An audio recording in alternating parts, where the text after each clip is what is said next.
Hey friends, welcome back to the Gubba Homestead. I'm Gubba, and today I want to talk to you about should you or should you not get male goats or bucks, and if it is right for your homestead. Also, I got a new camera and a microphone, so I'm really hoping that turns out great. I'm really happy with this new camera. I'm curious to see how the microphone turns out, so you can let me know down in the comments. If you guys are following along, I got some Nigerian dwarf dairy goats. Because of my love for raw milk, I wanted to have some dairy goats. I had my cow, it was a bit much, but I am now discovering how much I love goat. With that came all these different possibilities. How am I going to keep my goats in milk without having a male? So to do that, you can either rent a buck from another homestead. You can either go and drop your girls off at another homestead or place that offers buck services, let them do their thing, and then hope they get pregnant, bring them back. My biggest problem with those options was that there is a biosecurity issue with that. There are a lot of diseases, stuff like 𝐚𝐿 that can be picked up, and then once it's in your soil, it is so hard to get rid of. So I considered that a lot because yes, you can have people who test their herds to make sure that they are disease clean, but a lot of people aren't going to, and that's just not a risk that I wanted to take. So behind me, I got a male goat, a buck who is intact, and also a wether. A wether is a castrated male, so he has a companion, and I keep them separate from the girls for these reasons. Male goats are stinky. And because they are stinky, I do not want them with my girls because they can make the milk stink. And then also, these are Nigerian dwarfs. So my girls are going into heat about once a month. So what the males like to do is to pee on themselves to seem more attractive. So as you can imagine, the smell is very strong. And how I describe the smell is it is almost like ripe, pungent, and stinky. And I just do not want that in my milk. That's the main reason that I have goats, is for the milk. You can keep them together and get like little shields that I would put around his waist so he couldn't hook up with any of my girls. But I just do not want to do that. That's why I got him a companion, the little wether that you see right here. And what is so great is that they have been together for a long time, so they know each other, they're getting comfortable. So along the lines of my girls going into heat often is by keeping them separate, I can control when they have their babies. I want to have late spring, early summer babies, so May, June. If I kept them together, who knows when I would have babies. I do not want to have the babies in the middle of winter. So this helps me control the situation a bit better.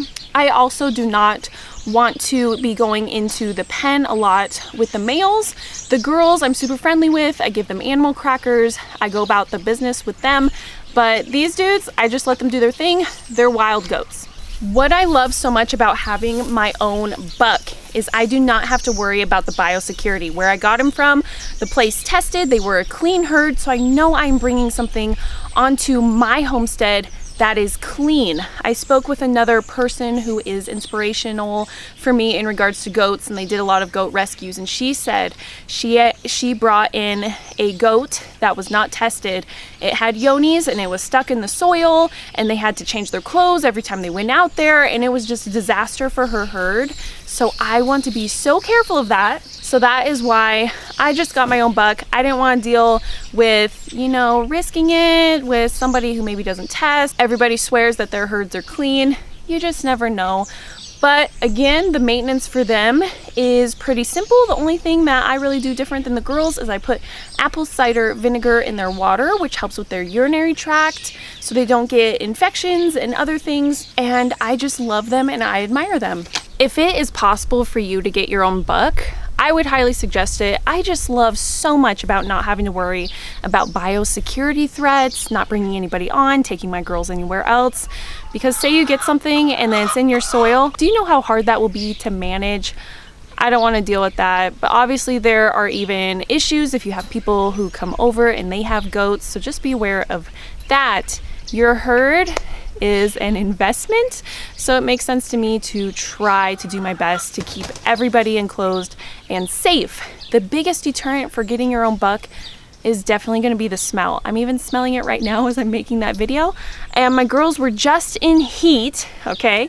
So I would say about 20 yards around their area smelled. It was very potent. So if you have neighbors close by, they won't appreciate it. You do not want these guys near your house because it stinks. And that is why you would want to consider fencing and keeping them separate from your girls, because your milk could smell like it or even taste like it, and you would not want that. So these are things to keep in mind. Another thing to keep in mind is fencing. If these guys got out, they are going to be more difficult to wrangle back in because they are more wild. That may not be the case for every buck that you get, but I like to keep mine more wild, like I mentioned. Whereas my girls, I can just lure them in with cookies. I maybe will get these guys with grains, but you want to make sure that you have secure fencing because they will test your fencing.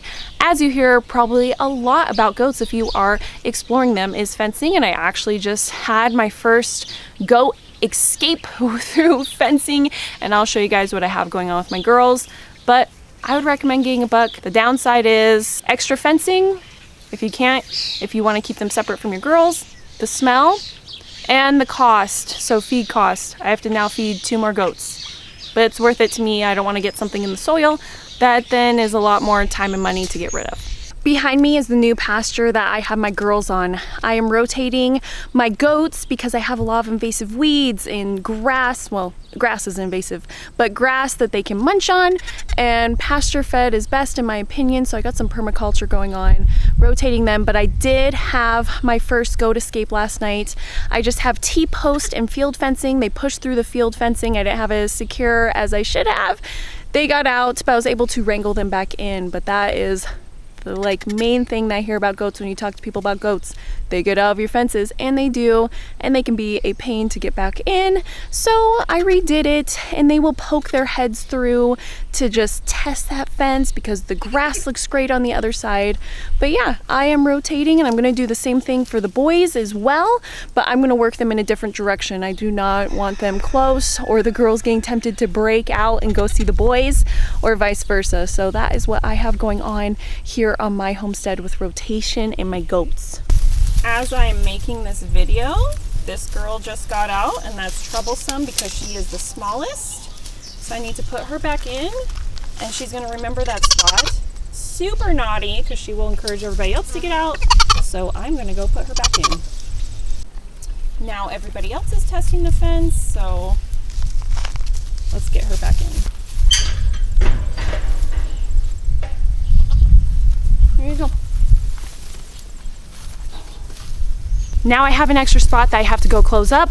In real time, you guys got to see how goats are escape artists. And my little teeny tiny goat squeezed out of a place I didn't think she could. And she is getting out right now. That's just wonderful. Why is everything falling apart while I am making a video? So now I got to fix this.